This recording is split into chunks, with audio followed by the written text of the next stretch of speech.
نحمده ونصلي على رسوله الكريم اما بعد فقد قال الله تبارك وتعالى كما ورد في سورة الأحزاب اعوذ بالله من الشيطان الرجيم بسم الله الرحمن الرحيم يا ايها النبي انا ارسلناك شاهدا ومبشرا ونذيرا وداعيا الى الله باذنه وسراجا منيرا وقال تبارك وتعالى كما ورد في سورة التوبة وسورة الفتح وسورة الصف هو الذي أرسل رسوله بالهدى ودين الحق ليظهره على الدين كله صدق الله العظيم رب اشرح لي صدري ويسر لي أمري واحلل عقدة من لساني يفقهوا قولي. معزز حاضرین اور محترم ناظرین، السلام علیکم ورحمۃ اللہ وبرکاتہ۔ اس سے قبل کی نشست میں ہم یہ دیکھ چکے ہیں کہ شہادت علی الناس یہ اصل میں کار رسالت کے لیے تعبیر ہے۔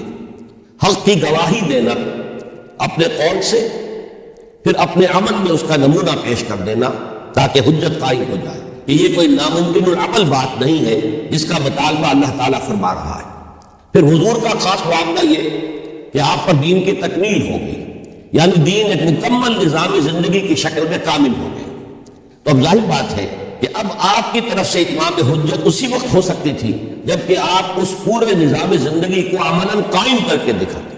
اب یہاں غور کیجئے، کسی بھی نظام زندگی کو کسی معاشرے میں، کسی خطہ زمین میں نافذ اور قائم کرنا یہ اصل میں ایک انقلابی عمل ہے، اس لیے کہ خلا دنیا میں کہیں نہیں ہوتا، کوئی نہ کوئی نظام موجود ہوتا ہے۔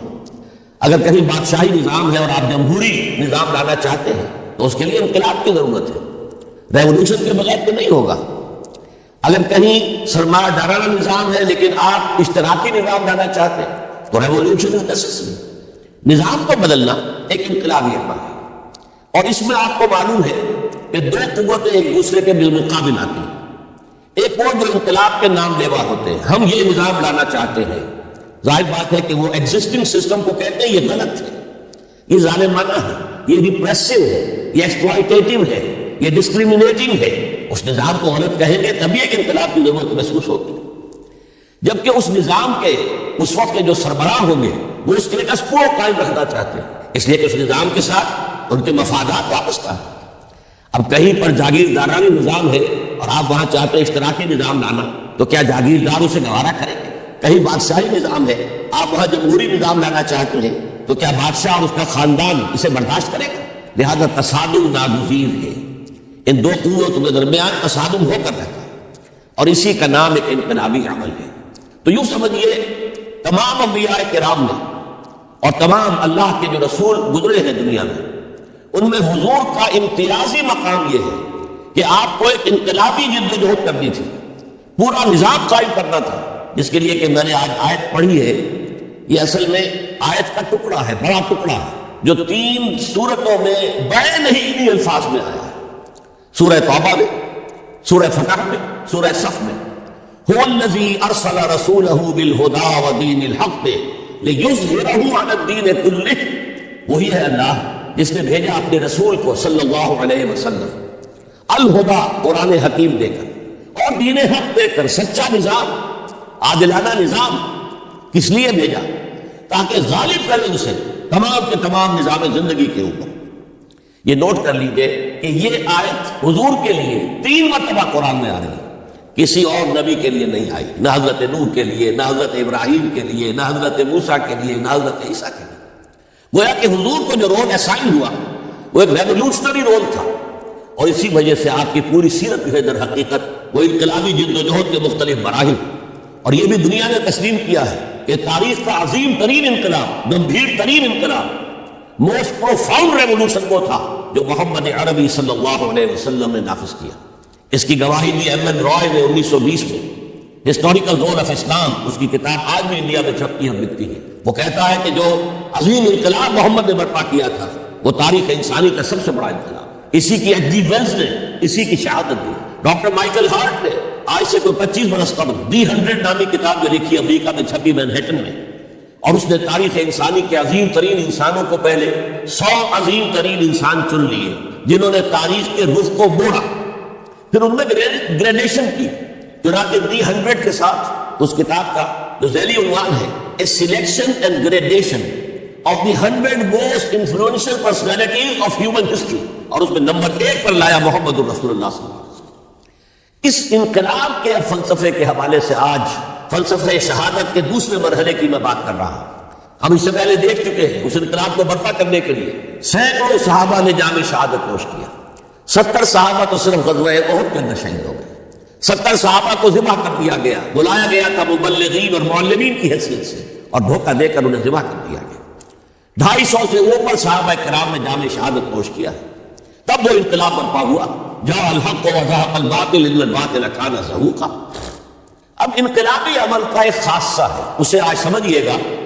تو شہادتوں کا ایک دوسرا دور جو شروع ہوا ہے، جس کے سب سے بڑے مظہر ہیں شہادت عمر فاروق رضی اللہ تعالی عنہ، شہادت عثمان غنی رضی اللہ تعالی عنہ، شہادت علی مرتضی رضی اللہ تعالی عنہ۔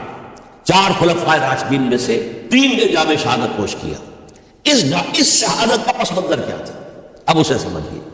ہر ریولوشن میں خاصہ ہوتا، یہ جو کشاکش ہو رہی ہوتی ہے انقلاب کے علم برداروں میں اور رائیوں میں، اور اپنے نظام، قدیمی نظام کو ڈیفینڈ کرنے والوں، گارڈ آف یور رائٹس، تمہارے انٹرسٹ، تمہارے مفادات پر ضرب پڑ رہی ہے، اپنے نظام کی حفاظت کرو۔ یہ جو تصادم جب اس مرحلے کو پہنچ جائے کہ اس نظام کے حامی یہ محسوس کریں کہ اب ہماری پیش نہیں جا رہی، اب تو یہ انقلابی کامیاب ہو جائیں گے، ہم ان کو رجسٹ نہیں کر سکتے، تو عام طور پر ایک حربہ وہ یہ استعمال کرتے ہیں، فی الحال اب دبک جاؤ، کونوں کھجروں میں بیٹھ جاؤ، بلکہ بظاہر ان میں شامل ہو جاؤ، اور پھر انتظار کرو کسی اپروپریٹ مرحلے پر پھر انقلاب لائیں گے۔ اس کا نام ہوتا ہے کاؤنٹر ریولوشنری موومنٹس۔ چنانچہ یہی ہوا ہے جزیرہ نما عرب میں محمد رسول اللہ صلی اللہ علیہ وسلم نے کفار کو، مشرکین کو شکست فاش دی۔ یہودی بھی جتنے آباد تھے انہیں بھی شکستیں دی، تینوں قبیلے جو مدینے میں تھے وہ نکال دیے گئے، ان کا بڑا ڈر تھا خیبر، اسے بھی فتح کر دیا گیا، انقلاب مکمل ہو گیا۔ اب کچھ لوگ جو ہے دبک گئے، کچھ لوگوں نے جھوٹ موٹ کو اسلام کا لبادہ اوڑھ لیا، منافقت کی شکل اختیار کر لی، اسے پنجابی میں کہتے ہیں نہیں پاؤ، اس وقت تو ذرا گردن جھکا دو، اب جب وقت آئے گا پھر دیکھیں گے، ہمیں کوئی موقع ملے گا تو پھر بغاوت کریں گے۔ یہ کاؤنٹر ریولوشنری موومنٹس۔ چنانچہ نبی اکرم صلی اللہ علیہ وسلم کے انتقال کے بعد جزیرہ نما عرب میں 2 مخالف انقلاب تحریکیں چلی۔ نمبر 1، کچھ مدعیان نبوت سامنے آ گئے، ہم بھی نبی ہیں، مسیلمہ کذاب ہے، طلیحہ ہے، بشمار 6، 7، 8، بہت سے لوگ ان کو ماننے والے ہو گئے۔ اور اسی طریقے سے بہت سے لوگوں نے کہا کہ ہم زکوٰۃ نہیں دیں گے، حکومت کو نہیں دیں گے، ہم زکوٰۃ خود اپنی خرچ کریں گے اپنے غریبوں کو۔ یہ 2 چیلنج تھے نظام خلافت کے لیے۔ اس کے اس پس منظر کو ذہن میں رکھیے، عرب میں کبھی کوئی مرکزی حکومت تھی ہی نہیں، لہذا وہ لوگ عادی نہیں تھے۔ اگر کوئی حکومت پہلے ہوتی تو کوئی ٹیکس ہوتے، پہلے کوئی عادی ہوتے، تو وہاں پر تو کوئی نظام تھا ہی نہیں، انہیں زکوٰۃ بہت بھاری لگ رہی تھی، ہم سے یہ لیا جا رہا ہے، ہماری آمدنی کا ایک حصہ، یہ بہت انہیں کھل رہا تھا، چھاک گزر رہا تھا۔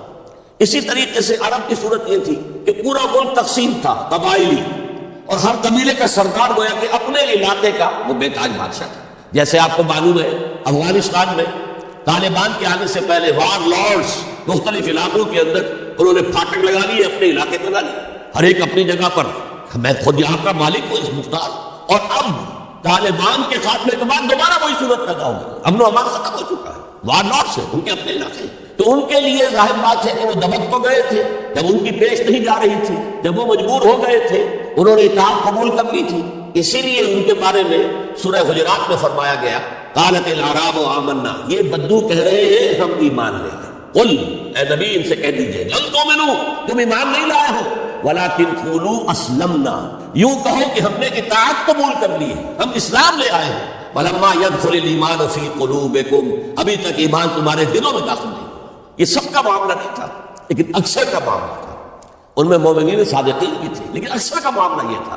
یہی وجہ ہے، دیکھیے جیسے قرآن مجید کی صورت نازل ہوئی تھی تکمیل انقلاب کے بعد، اذا جاء نصر اللہ والفتح ورأيت الناس يدخلون في دين الله افواجا، جب اللہ تعالیٰ کی نصرت اور مدد آ گئی اور فتح حاصل ہو گئی اور حضور کو اور صحابہ کو جزیرہ نما عرب کے اندر غلبہ حاصل ہو گیا، اب لوگ فوج در فوج آ رہے ہیں، اطاعت قبول کر رہے ہیں، دائرہ اسلام میں داخل ہو گئے۔ لیکن نوٹ کیجئے حضور کے انتقال کے بعد جو یہ 2 کاؤنٹر ریولوشنری موومنٹس اٹھی، ایک جھوٹے مدعیان نبوت اور ایک منکرین زکات، ان کے نتیجے میں تقریباً پورا عرب مرتد ہو گیا۔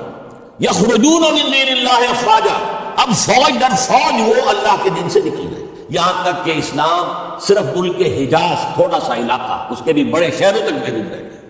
یہ خطرناک صورتحال تھی جس سے کہ حضرت ابو بکر صدیق رضی اللہ تعالیٰ عنہ کے ساتھ پیش آئے۔ وہ اگرچہ ایک بڑے نحیف الجسم، بڑے رقیق القلب انسان تھے، بہت رحیم اور شفیق، حضور کی شخصیت کا عکس کامل تھے۔ جیسے حضور کی طبیعت میں نرمی، رقت، شفقت، رحمت، ایسے ہی لیکن جب ذمہ داری کا بوجھ آیا ہے، چیلنج آیا ہے تاریخ کا، اس وقت معلوم ہوا کہ ان کی تو شخصیت آہمی ہے، بڑی قوی، بہت مضبوط، ان کا عزم، ان کی ہمت، ان کا استقلال، ان کا اللہ پر توکل۔ اس موقع پر میں آپ کو بتاتا ہوں، بہت سے لوگوں نے مشورہ دیا تھا کہ مصلحت کا تقاضا ہے کہ کئی محاذ نہ کھولیے بیک وقت، مسلمانوں کے دل پہلے ہی زخمی ہیں حضور کے انتقال کی وجہ سے۔ پھر حضور نے ایک جیش اسامہ تیار کیا تھا، ہم نے چاہا تھا کہ آپ اسے روک دیں، آپ نے کہا نہیں، جو لشکر حضور نے تیار کیا ابو بکر اسے نہیں روکے گا، وہ گیا۔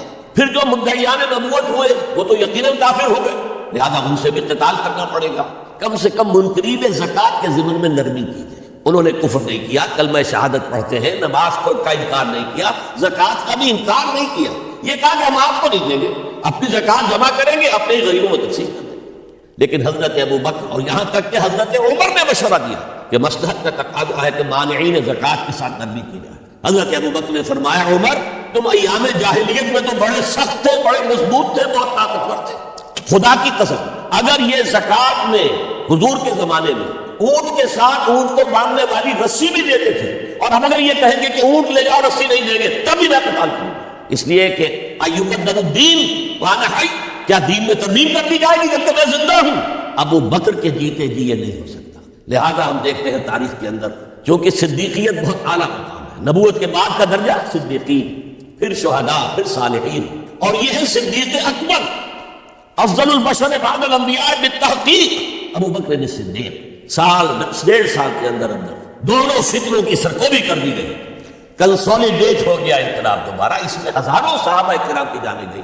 ایک جنگ یمامہ مشہور ہے، مسیلمہ کذاب کے خلاف 500 حفاظ اس جنگ میں شہید ہو گئے۔ تشویش ہو گئی کہ اگر حفاظ جو ہے اس طرح شہید ہو گئے تو کہیں قرآن گم نہ ہو جائے، ضائع نہ ہو جائے، کتابی شکل میں تو تھا ہی نہیں، وہ تو سینوں میں محفوظ تھا، اس لیے تجویز پیش کی گئی کہ اب اسے کتابی شکل میں، جیسے کتاب 2 دن کے گتوں کے مابین ہوتی ہے، مابین دفتین مرتب کر دیا گیا، تب یہ کام کیا۔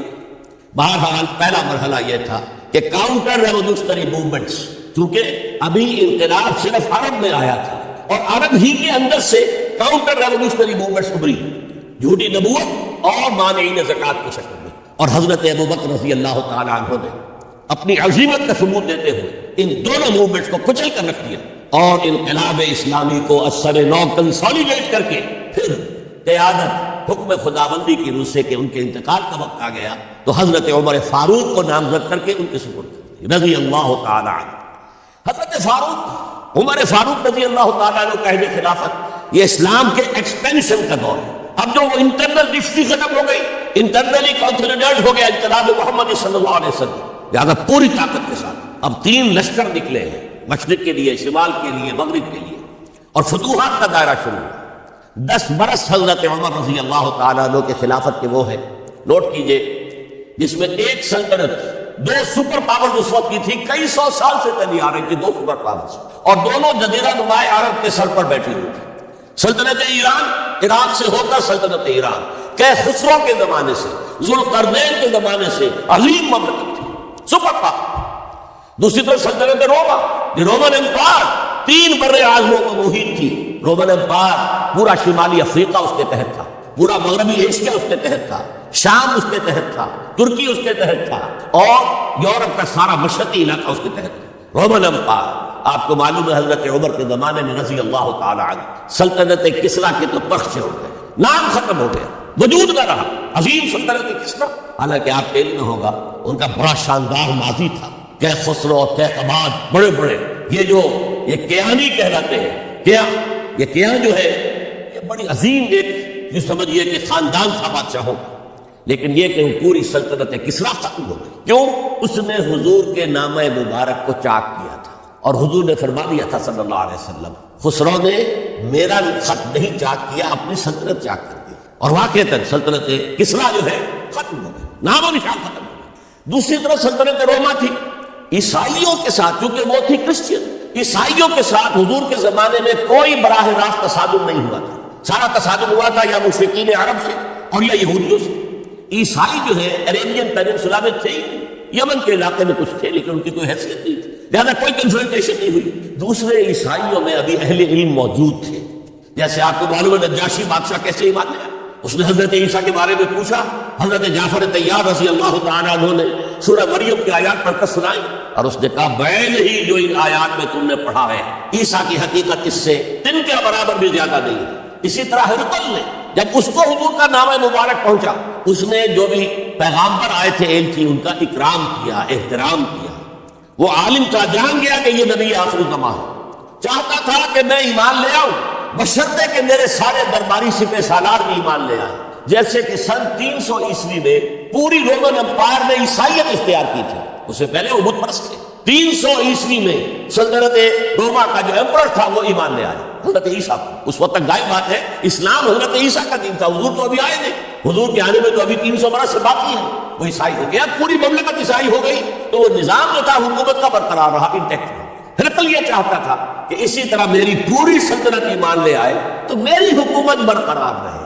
لیکن یہ کہ اس کے جو درباری تھے اور اس کے بڑے بڑے جو سپہ سالار اور جرنیل تھے انہوں نے ریجیکٹ کر دیا، اور یہ بادشاہت کی بیڑی اس کے پاؤں میں پڑی رہ گئی. ایمان تو نہیں لایا لیکن پہچان لیا تھا حضور کو صلی اللہ علیہ وسلم. اور اس سلطنت روما سے پھر آپ کو معلوم ہونا چاہیے کہ مسلمانوں نے اس کی 3 ٹانگوں میں سے 2 ٹانگیں توڑ دی، پورے شمالی افریقہ سے نکال باہر کیا، پورے مغربی ایشیا سے، یہ شام اور ترکی کا علاقہ اناطولیہ نکال دیا، اور اس کی سلطنت محدود رہ گئی یورپ کے اندر. تو یہ عظیم کام ہوئے ہیں حضرت عمر رضی اللہ تعالیٰ عنہ کے. اب سوچئے اس عظیم ریولوشن کا بھی کوئی کاؤنٹر ریولوشن ہونا چاہیے تھا کہ نہیں. ایرانی بڑے زبردست نیشنلسٹ لوگ تھے، نسل پرست، اپنی نسل پر فخر کرنے والے.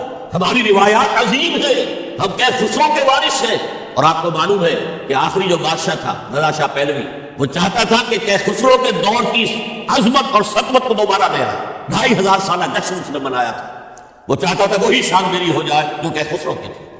یہ تو ان کے اندر نیشنلزم تھا. جب ان کی سلطنت کے پرچے ہوئے حضرت عمر رضی اللہ تعالیٰ عنہ کے ہاتھ میں، تو ان کے دلوں میں حضرت عمر کی دشمنی، وہ خون کے پیاسے ہو گئے عمر کے رضی اللہ تعالیٰ. میں یہاں آپ کو ذرا ایک حوالہ دے دوں.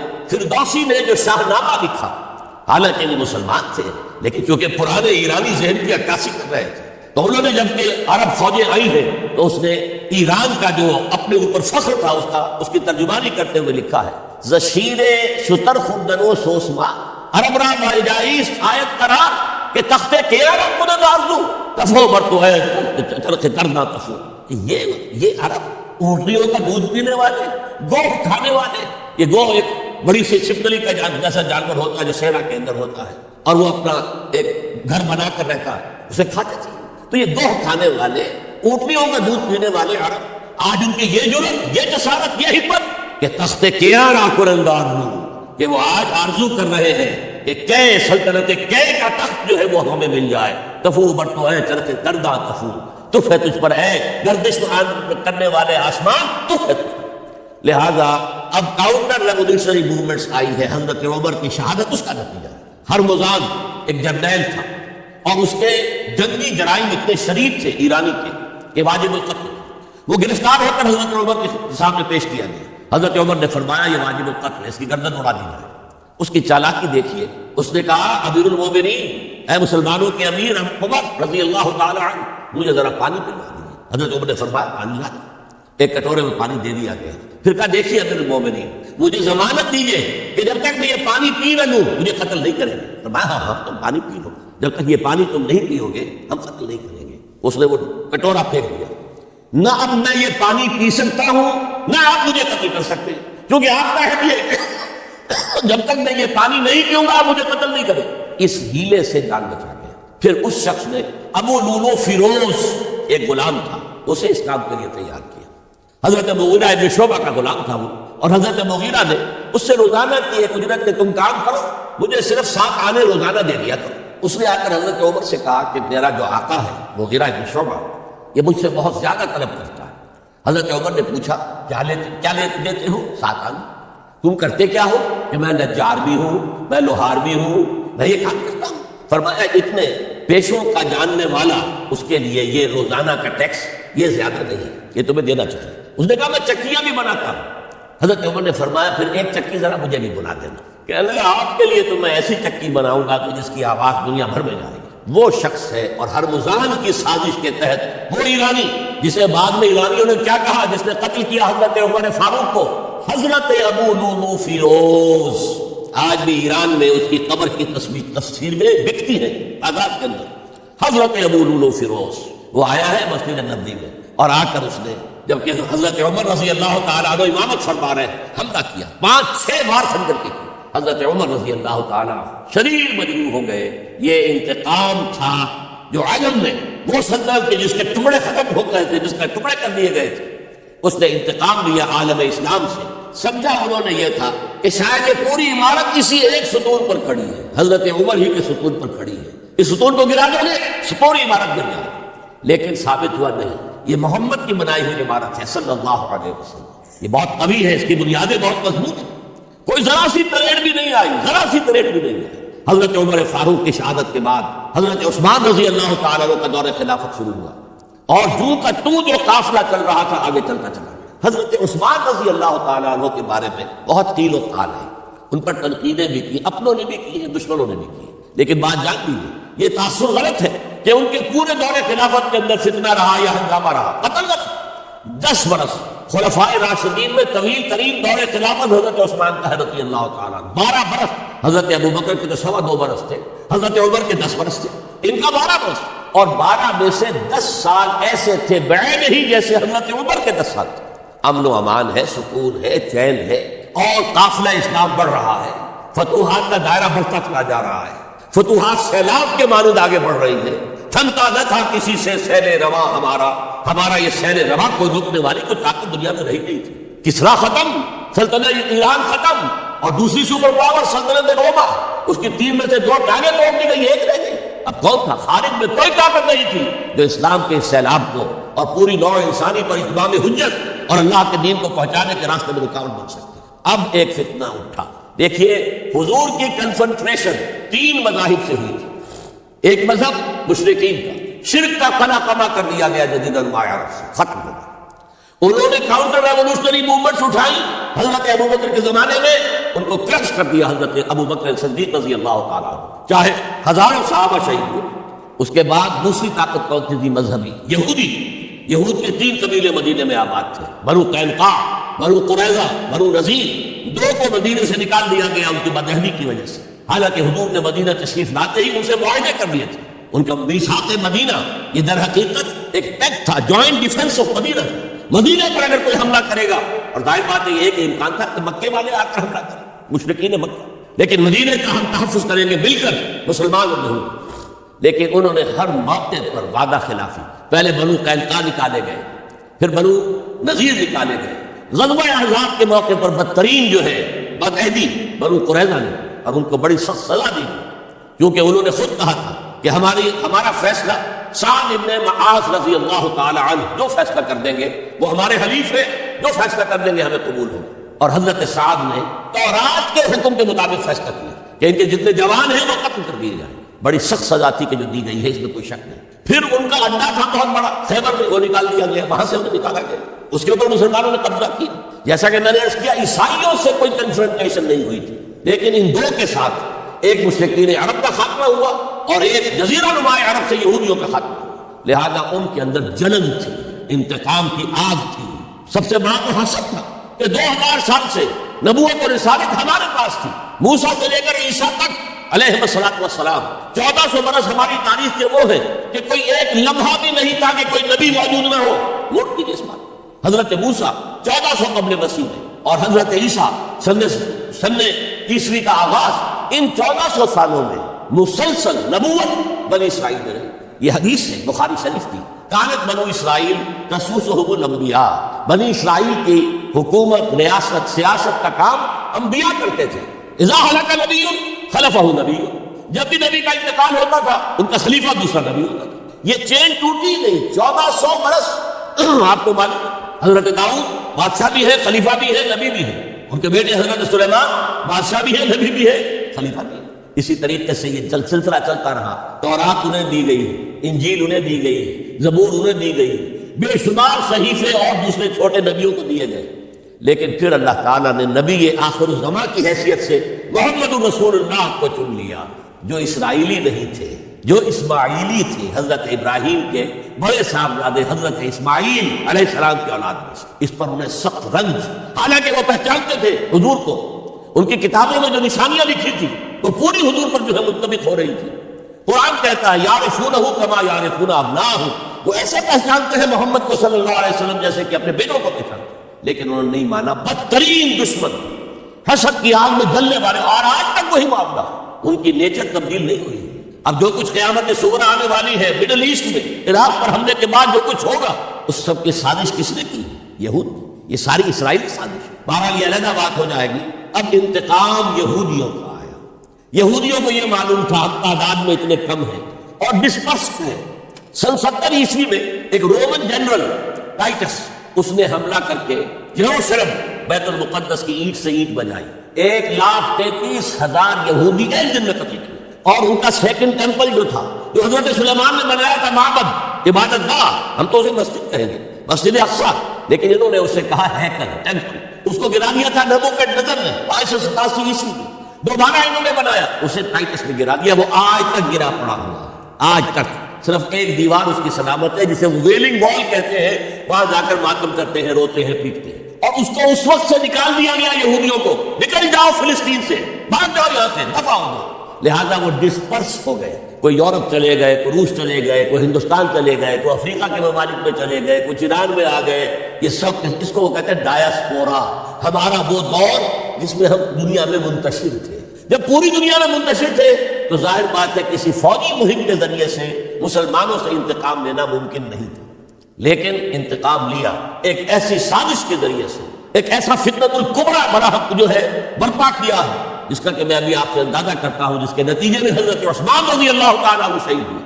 اس کو یوں سمجھیے کہ حضور کے دور میں جن لوگوں نے شہادتیں پیش کی، انہوں نے اسلام کو قائم کرنے کے لیے شہادتیں دی. اب دور خلافت راشدہ میں جو شہادتیں پیش کی گئی وہ اسلام کو قائم رکھنے کے لیے. جو عمارت بن گئی ہے اب گرنے نہ پائے، اسے دشمن گرا نہ دے، اس ڈیفنس کے اندر، اس تحفظ کے اندر جانے دی حفاظت ہوتی. چنانچہ ایک یہودی عبداللہ ابن سبا، یمن کا رہنے والا، اسلام کا لبادہ اوڑھ کر آتا ہے منافق بن کر، حالات کا جائزہ لیتا ہے، کہاں پانی مرتا ہے، کس طریقے سے میں ان میں انتشار پیدا کر سکتا ہوں، کس طریقے سے مسلمانوں کو آپس میں لڑا سکتا ہوں. اس نے آ کر دیکھیے تاریخ کے اندر اس سے پہلے بھی ہوا تھا. حضرت عیسیٰ کے دین، اصل دین کو ختم کرنے والے سینٹ پال، جب تک حضرت مسیح دنیا میں تھے سینٹ پال بدترین دشمن تھا حضرت عیسیٰ. لیکن جب حضرت عیسیٰ کو اٹھا لیا گیا رفع سماوی کے بعد، وہ عیسائیت کا لبادہ اوڑھ کر آ گئے. مجھے عیسیٰ کی زیارت ہوئی ہے، میں ان پر ایمان لے آیا، اور اس کے بعد حضرت عیسیٰ کے دین کو ختم کر کے رکھ دیا، توحید کو تسلیس میں بدل دیا. اس سے بڑی تباہی کیا ہو. اور حضرت عیسیٰ کہہ کر گئے تھے کہ میں صرف بنی اسرائیل کے گھرانے کی کھوئی ہوئی بھیڑوں کی تلاش میں آیا ہوں. اس نے جینٹائل، غیر یہودی جو ہے، ان کے اندر بھی اپنی دعوت و تبلیغ کا معاملہ شروع کیا. نمبر 3 حضرت عیسیٰ کہہ کر گئے تھے، دیکھنا یہ نہ سمجھنا کہ میرے آنے سے شریعت موسوی ختم ہو گئی ہے. Don't think I have come to destroy law, the Mosaic law. حضرت موسیٰ کی شریعت لاگو رہے گی تم پر. سینٹ پال نے ثابت کر دیا. تو جدید عیسائیت، ڈاکٹر مائیکل ہارٹ، جس کا میں نے حوالہ دیا دی 100 کا مصنف، وہ کہتا ہے کہ موجودہ عیسائیت کرسچینٹی نہیں ہے، پالزم. یہ حضرت عیسیٰ کا دین نہیں ہے. تو پال کا دین، ایک شخص نے یہ کام کر دیا. اسی طرح کا ایک شخص آیا تھا عبداللہ ابن سبا. اس نے سب سے پہلے تو دیکھا کہ اس معاشرے کے اندر قریش کے 2 گھرانوں کی بڑی پرانی چشمک ہے، بنو امیہ، بنو ہاشم. پرانی ان کے اندر قبائلی چشمک چلی آ گئی. اسلام نے آ کر اسے دبا دیا. ختم نہیں ہوتی یہ چیزیں، نسل بعد نسل چلتی ہیں، اندر دبی رہتی ہے. آگ بجھی ہوئی نہ جان، آگ دبی ہوئی سمجھ. اس نے جان لیا کہ یہ بہترین موقع ہے، اگر اس قبائلی عصبیت کو میں ہوا دے سکوں تو مسلمان منقسم ہو جائیں گے، ایک دوسرے کے ساتھ دست و گریبان ہو جائیں. اس نے آتے ہی کہنا شروع کیا خلافت کا حق بنو ہاشم کا ہے. یہ عثمان، یہ بنو امیہ میں سے ہے، بنو امیہ کو کوئی حق نہیں ہے خلافت. دو پہلے جو خلیفہ تھے حضرت ابوبکر حضرت عمر، وہ نہ ہاشمی تھے نہ اموی تھے. حضرت ابوبکر بنو تین میں سے تھے، نہ ہاشمی نہ اموی. حضرت عمر بنو عدی میں سے تھے، نہ ہاشمی نہ اموی. حضرت عثمان تھے بنو امیہ میں سے. اب یہاں دکھتی ہوئی رکھ اس نے چھیڑا. حضور ہاشمی تھے، بنو ہاشم کا حق خلافت، عثمان غاصب ہے معاذ اللہ رضی اللہ تعالی عنہ. پچھلے دونوں بھی غاصب تھے، خلافت حق ہے بنو ہاشم. پھر حضرت علی کی شان میں یہاں تک کہ یہ تو خدا حلول کیے ہوئے علی کے اندر، یہ گاڈ انکارنیٹ، یہ خدا ہے. دیکھیے توحید بھی ختم کی، اس نے تشریف بنائی تھی اور حضرت عیسیٰ کو خدا کا بیٹا بنایا تھا، اس نے حضرت علی کو خدا بنا دیا. اور آپ کو معلوم ہونا چاہیے آج بھی نصیری شیعہ دنیا میں موجود ہے جو حضرت علی کو خدا کہتے ہیں. دی گاڈ انکارنیٹ، کہ اللہ نے حلول کر دیا تھا حضرت علی کے اندر رضی اللہ تعالیٰ معاذ اللہ ثم معاذ اللہ ثم معاذ اللہ. پھر اس نے ایک طریقہ اختیار کیا، حضرت عثمان پر تنقیدیں شروع کی، حضرت عثمان کے گورنرز کے خلاف جھوٹے الزامات لگانے شروع کیے. اڈے بنا لیے بصرہ میں، کوفہ میں، مصر میں. اور وہاں بصرے میں کوفے کے امیر کے خلاف اس نے یہ کر دیا، اس نے یہ کر دیا، اس نے خیانت کی، اس نے فلاں کیا، بیت المال پہ ڈاکہ ڈالا. اور کوفے میں بصرہ کے امیر کے خلاف، شام میں دمشق میں مصر کے گورنر کے خلاف، اور مصر میں جا کر شام کے گورنر کے خلاف، اور ہر جگہ حضرت عثمان رضی اللہ تعالیٰ عنہ کے خلاف. اب آپ کو معلوم ہے اس دنیا میں تو اطلاعات بھی نہیں پہنچتی تھی آسانی سے. کئی دن میں جا کر، کئی ہفتوں میں جا کر تو خط پہنچتے تھے. کوئی ٹیلی فون نہیں، کوئی تار نہیں، کوئی بے تار برقی نہیں، کچھ بھی تو نہیں، وائرلیس نہیں، کچھ نہیں. لہٰذا یہ فتنہ بڑھتا رہا اندر ہی اندر. اور پھر ہر جگہ سے بلوائی، وہ جو سبائی کہنا چاہیے وہ مدینے میں آ گئے، گھیرا کر لیا اور مطالبہ کیا کہ حضرت عثمان استعفی ہو جائے، خلافت چھوڑ دو. حضرت عثمان نے کہا تمہارے کہنے سے میں نہیں چھوڑ سکتا. ان پر جب الزامات لگائے گئے انہوں نے ہر الزام کی صفائی پیش کر دی. اس صفائی کے پیش کرنے والوں میں سب سے بڑھ کر خود حضرت علی تھے رضی اللہ تعالی عنہ. مسجد نبوی میں آ کر انہوں نے ان بلوائیوں کو جمع کیا اور حضرت عثمان کے خلاف جو بھی الزام لگائے گئے تھے ان سب کی صفائی اور جواب دیا. لیکن بلوائی جو ہے اڑے ہوئے. ادھر سے حضرت امیر معاویہ وہ عامل تھے، گورنر تھے شام کے، انہیں اطلاع مل رہی ہے، وہ کہتے ہیں آپ ہمیں اجازت دیجیے ہم فوج لے کر آئیں اور ان کے ٹکڑے اڑا دیں. لاکھوں کی فوجیں تھی کھڑی ہوئی. حضرت عثمان کی مملکت کا آپ تصور کر سکتے ہیں. قرآن میں عظیم ترین حکمران کے نام سے کے حوالے سے نام آیا ذوالقرنین کا. ذوالقرنین یا خسرو یا سائرس، اس کی سلطنت سے کم 2 گنا بڑی سلطنت تھی جس پر حضرت عثمان رضی اللہ تعالی عنہ حکومت کر رہے تھے. مصر سے عامر بن العاص کہہ رہے ہیں کہ آپ اجازت دیجیے میں فوج لے کر آؤں اور ان کا ٹکڑا کر دیا جائے، ٹکہ موٹی کر دی جائے. حضرت عثمان کا فیصلہ تھا یہ مجھے قتل کر دے تو قصاص لے لیں، لیکن میں اپنی جان کے تحفظ کے لیے کسی کلمہ گو کا خون بہانے کو تیار نہیں. حضرت طلحہ، حضرت زبیر، حضرت علی کہہ رہے ہیں آپ اجازت دیجیے کہ ان کے خلاف جنگ کریں. مدینے میں بیٹھے ہوئے فرماتے ہیں ان کے خلاف جنگ کی اجازت نہیں دے سکتے. یہ میری ذاتی مجھ پر تنقیدیں کر رہے ہیں، ذاتی دشمنی ہے. میں اپنی ذات کے تحفظ کے لیے کسی کلمہ گو کا خون جو ہے نہیں بہاؤں. لاکھوں کی فوجیں موجود تھیں لیکن حضرت عثمان نے یہ طے کیا میں اپنی جان کے تحفظ کے لیے میں نہیں ہاتھ اٹھاؤں گا، میں کسی اور کو اجازت نہیں دوں گا کہ ان کے خلاف جنگ کرے. ہاں یہ میرے دشمن ہے، میری جان لے لیں، جب جان لے لیں گے تو قصاص لیں گے. یہ معاملہ ہوا ہے. اور پھر نہایت ہی بے رحمی کے ساتھ، نہایت بے رحمی کے ساتھ نوٹ کیجئے حضرت علی کے دونوں صاحبزادے حضرت حسن، حضرت حسین رضی اللہ تعالیٰ عنہ اجمعین، وہ حضرت عثمان کے دروازے پر پہرا دے رہے ہیں کہ کوئی بلوائی، کوئی حضرت عثمان کو قتل کرنے کے ارادے سے گھر میں داخل نہ ہو سکے. وہ گھر کے پچھواڑے سے دیوار پلان کر آئے ہیں اندر. اور حضرت عثمان جب قرآن پڑھ رہے تھے اس حالت میں انہیں شہید کیا. ان کی بیوی نائلہ نے ہاتھ آگے کیا ہے روکنے کے لیے تو ان کی انگلیاں کٹ گئی اور انگلیوں کا خون جو ہے اس مصحف پر قرآن مجید میں اس صفحے کے اوپر حضرت عثمان کے خون کے دھبے لگ گئے. یہ حالات ہوئے حضرت عثمان کی شہادت کے کہ انہوں نے چاہا وہ نظام قائم رہے. یہودیوں کا انتقام، یہودیوں کی سازش، اور ایسی سازش ہے کہ جس کے نتیجے میں اس کو کہا گیا الفتنۃ الکبریٰ، عظیم ترین سانحہ، عظیم ترین فتنہ. اور اس کے بعد جو خانہ جنگی ہوئی ہے، حضرت علی رضی اللہ تعالی عنہ اس کے بعد خلافت قبول کرنے کو تیار نہیں تھے. حضرت طلحہ قبول کرنے کو تیار نہیں تھے، کوئی بھی تیار نہیں. کیوں؟ یہ بلوائی ہے اس وقت یہاں پر. یہ کہہ رہے ہیں کہ تم خلیفہ بن جاؤ، تو جو بھی اس وقت خلیفہ بنے گا وہ ان کے ہاتھ میں تک نہیں بن جائے گا. بالآخر حضرت علی نے، ظاہر بات ہے کہ امت کو بغیر امام کے تو نہیں چھوڑا جا سکتا، بغیر امیر کے نہیں ہوگا تو شرارہ منتشر ہوتا ہے. اب جو ہونا تھا ہو گیا. حضرت عثمان شہید ہو گئے رضی اللہ تعالیٰ عنہ، لیکن بہرحال اب امت کا نظم تو قائم رکھنا ہے. حضرت علی نے بیعت قبول کر لی رضی اللہ تعالی عنہ. لیکن حضرت علی اور معاویہ عمرو بن العاص ان دونوں نے کہا کہ حضرت علی اگر حضرت عثمان کے خون کا قصاص لے لیں، قاتلان عثمان کو اگر قتل کریں تو ہم بیعت کریں گے، ہم مدعی خلافت نہیں ہے، خلافت علی کی ٹھیک ہے رضی اللہ تعالیٰ عنہ، لیکن سب سے پہلا مطالبہ ہمارا یہ ہے کہ حضرت عثمان کے خون کا قصاص لیں۔ حضرت علی رضی اللہ تعالیٰ عنہ کے لیے بعض وجوہ سے ایسا کرنا ممکن نہیں۔ نتیجہ کیا نکلا؟ سب سے زیادہ اندوہناک اسلامی تاریخ کا یہ دور ہے۔ حضرت علی کے دور خلافت میں باہمی خانہ جنگی رہی مسلسل۔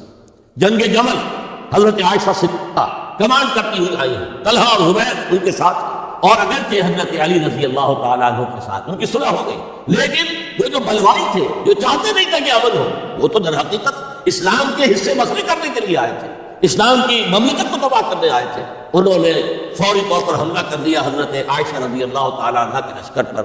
اب ظاہر بات ہے کہ جنگ شروع ہو جائے تو پھر کون دیکھ سکتا ہے، آئدر کل اور بھی کل، دو شکلیں دو ہی ہوتی۔ ایک رات میں 10,000 مسلمان شہید ہوئے، قتل ہوئے۔ الفتنۃ الکبریٰ، عشرہ مبشرہ میں سے حضرت طلحہ حضرت زبیر دونوں شہید ہوئے۔ پھر اس کے بعد بھی بات ختم نہیں ہوئی، حضرت معاویہ رضی اللہ تعالیٰ عنہ وہ فوج لے کر آئے۔ پھر جنگ صفین، جنگ صفین، جنگ صفین، 74,000 مسلمان ایک دوسرے کی تلواروں سے اور ایک دوسرے کے نوزوں سے ختم ہو گئے۔ ذرا اندازہ کیجیے، 1 لاکھ کے قریب مسلمان ختم ہو گیا۔ نہ یہودی کو کچھ کرنے کی ضرورت پیش آئی، نہ کسی اور کو کوئی حملہ کرنے کی ضرورت پیش آئی، آپس میں سارا کے لیے 4.5 برس حضرت علی رضی اللہ تعالی عنہ ان کا دور خلافت ہے، پورا کا پورا باہمی خانہ جنگی کے نظر ہو گیا۔ اس میں حضرت علی پر معاذ اللہ کوئی الزام نہیں، رضی اللہ تعالی عنہ وکرم اللہ وجہہ، وہ امام حق تھے، لیکن یہ ہے کہ ان کا بے بس ہو گئے، لاچار ہو گئے، حالات پر کنٹرول نہیں ہو رہا۔ اسی جنگ صفین کے اندر جب ایک تجویز پیش کی گئی کہ لڑنے بھڑنے کی بجائے حکم مان لو، جیسے قرآن مجید میں آیا ہے کہ میاں اور بیوی کے درمیان اختلاف ہو جائے تو فَبَعْثُوا حَكَمًا مِنْ أَهْلِهِ وَحَكَمًا مِنْ أَهْلِهَا، ایک حکم لڑکے والوں کی طرف سے، ایک حکم لڑکی والوں کی طرف سے مقرر کر لو، وہ آپس میں معاملہ طے کرائیں۔ لہذا تحکیم کی تجویز کی گئی، حضرت علی نے یہ تجویز پیش کی گئی عمرو بن العاص رضی اللہ تعالیٰ عنہ کی طرف سے، جو حضرت معاویہ کے ساتھ تھے۔ حضرت علی اس تحکیم کو قبول نہیں کرنا چاہتے تھے، جانتے تھے کہ یہ ایک چال ہے جس میں میں آ رہا ہوں، لیکن بالآخر آپ نے وہ قبول کر لیا۔ اچھا بھائی، ابو موسیٰ اشعری ہماری طرف سے، عمرو بن العاص معاویہ کی طرف سے، یہ 2 حکم۔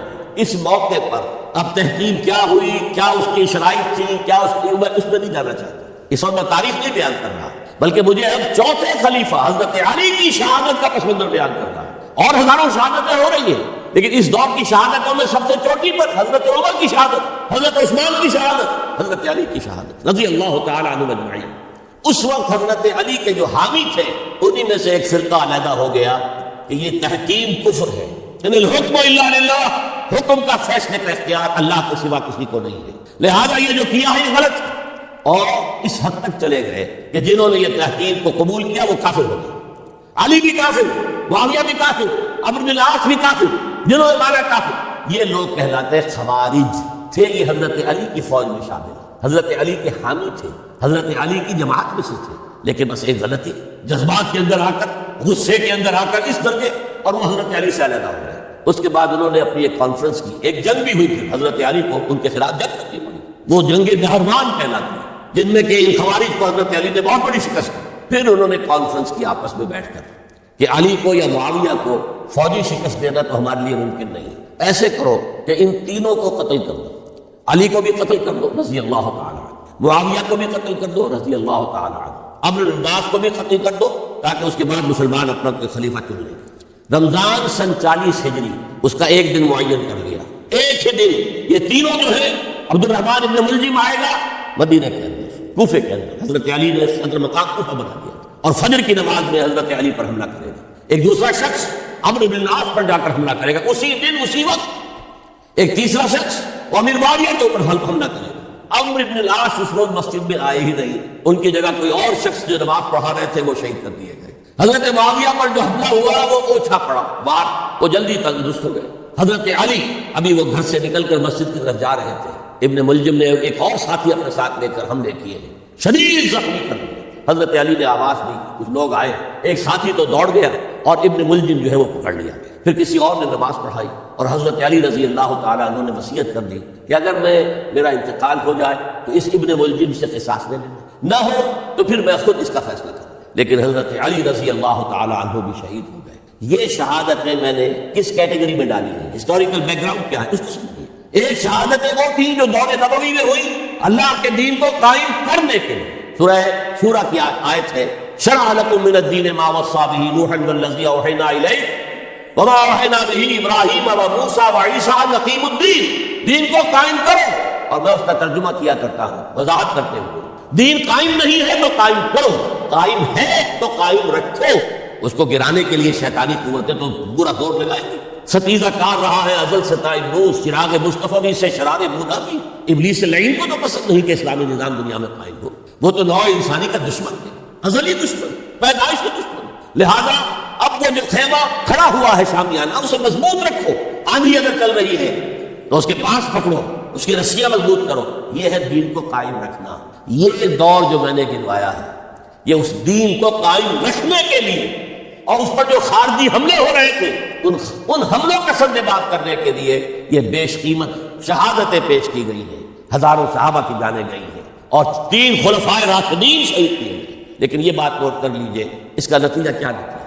وہ جو ہمارا سیلاب جا رہا تھا عالمی سطح پر, محمد کے دین کو آگے سے آگے پہنچاؤ, جو حضور خطبہ حجۃ الوداع میں کہہ کر گئے تھے میں نے تم پر حجت قائم کر دی, اب تمہیں حجت قائم کرنی ہے پوری نوع انسان. لہذا فلیبلغ الشاہد الغائب, اب جو بھی یہاں موجود ہے ان کا فرض ہے کہ پہنچائیں ان کو جو یہاں موجود نہیں. یہ اسی کے لیے تو یہ فوجیں نکلی تھی اللہ کے دین کو قائم کرنے کے لیے. ورنہ شہادت ہے مطلوب و مقصود مومن نہ مال غنیمت پر کس پر کشائی. یہ ابوبکر ہو, عثمان ہو, علی ہو, عمر ہو, یہ تو درویش تھے. انہوں نے تو محل نہیں بنائے, چٹائیوں پر بیٹھتے تھے, پیغام لگے ہوئے کپڑے پہنتے تھے. ان کی خوراک عام مسلمان سے زیادہ بہتر نہیں تھی بلکہ ان سے کم تر رہتے تھے, ادنا درجے کے مسلمان. لیکن یہ ہے کہ یہ جو سیلاب جا رہا تھا اسلام کا انٹرنل سیبوٹاج کے ذریعے سے اس کے اندر طاقت جو تھی وہ روک دی گئی. آپ دیکھتے ہیں سنتے ہوں گے اگر کوئی انکلائن ہو, چڑھائی ہو اور ٹرک جو ہے لوڈڈ ہے چل رہا ہے, زور لگا لگا کے انجن جو ہے گوں گوں گوں کر کے چل رہا ہے, اگر خدا نہ خواستہ انجن بند ہو جائے ایک دفعہ, اسے کہتے ہیں موشن ٹوٹ گئے. اب یہ ڈرائیور جانتا اس کی جان پر بن گئی ہے, اب اس کو دوبارہ اسٹارٹ کرنا آسان کام نہیں. تو اسلامی سیلاب کا کہ جس کے بارے میں کیفیت یہ تھی کہ تھمتا نہ تھا کسی سے سیل رواں ہمارا سیل رواں روکنے والا کون رہ گیا تھا. سلطنت کسریٰ ختم ہو چکی تھی, سلطنت روما کی 2 ٹانگیں ٹوٹ چکی تھی. اس کو روکا ہے یہودی سازش نے انٹرنل سیبوٹاج کے ذریعے. 1 لاکھ مسلمان تو ایک دوسرے کی تلواروں سے ہی مارے گئے. خلافت راشدہ کا یہ نظام یہ پھر ایک سیڑھی نیچے اتر گیا. اس کے بعد دور بنو امیہ شروع ہوا ہے. عارضی سا حصہ یہ ہے کہ حضرت علی سے کہا گیا کہ ہم آپ کے بیٹے حضرت حسن کے ہاتھ پر بیعت کر لیں. آپ نے فرمایا نہ میں تمہیں روکتا ہوں نہ تمہیں حکم دیتا ہوں, یہ تمہارا معاملہ ہے. 12 لوگوں نے حضرت حسن کے ہاتھ پر بیعت کر لی. اب حضرت معاویہ اور حضرت حسن کا معاملہ شروع ہوا. حضرت حسن نکلے 50,000 کی فوج لے کر, اس وقت سے بہت بڑی فوج لے کر امیر معاویہ آئے. لیکن حضرت حسن رضی اللہ تعالیٰ نواسۂ رسول, اور ان کے بارے میں یہ کہا جاتا ہے کہ حضور سے بہت مشابہ تھے مزاج میں اور شکل و صورت میں, اور کہتے ہیں کہ یہ اوپر کا حصہ جو ہے اس میں بہت مشابہ تھی حضور میں اور حضرت حسن.